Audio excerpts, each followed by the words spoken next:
With Memorial Day right around the corner, you may be thinking about taking a dive into a cool pool, but pool time can be dangerous if you're not careful. May is National Water Safety Month, and to look into that a little bit more, to keep your family safe and so forth, we are joined by Chris Bushey with Pool Scouts from Virginia Beach. Thank you so much for joining us, Chris. Thanks, Andre. All right, so, it's right around the corner, and the weather is going to be great starting tomorrow, so a lot of people might want to jump into the pool. It's a little humid right now, so talk to us a little bit more about a couple of the points that people should keep in mind before they hop into the pool. Sure, absolutely.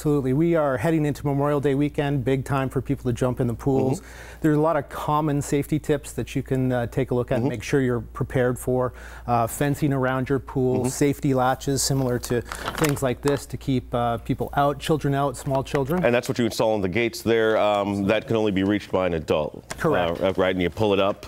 Yes. It's usually several feet high, so the kids can't get to it. All right, what else do you have in terms of being aware of? Yeah, and then just around the pool, not diving into the shallow end, those kind of things. As a homeowner, it doesn't hurt to have CPR certifications in case of issues that do arise. Pool safety flotation devices, those kind of things. Those are the common things that most people are familiar with. And so talk a little bit about the water itself. I know you touched on that. We were talking about that a moment ago. What should people be looking out for when they check the water in their pool? Water chemistry is extremely important to the whole pool industry, and really focusing on making sure that's balanced so you don't have skin irritations, bacteria growth, algae growth, those kind of things that can affect your hair, your skin, discolorations, those kind of things. And what can someone do to double it? Can you eyeball it and tell if the pool is okay when you go out there? Because I know some people have forgotten about the pool. We did have a couple of weeks there where it was a little bit hot, but what about if you forgot about it?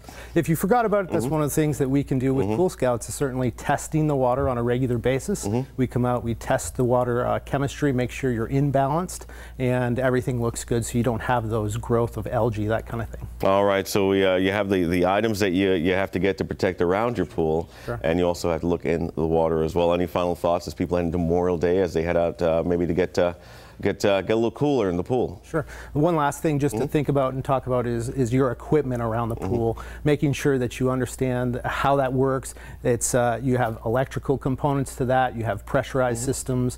Again, just making sure all of those things are checked out prior to really getting into pool season. All right, Chris Bushey with Pool Scouts of Virginia Beach, thank you so much for joining us today. And the weather is going to be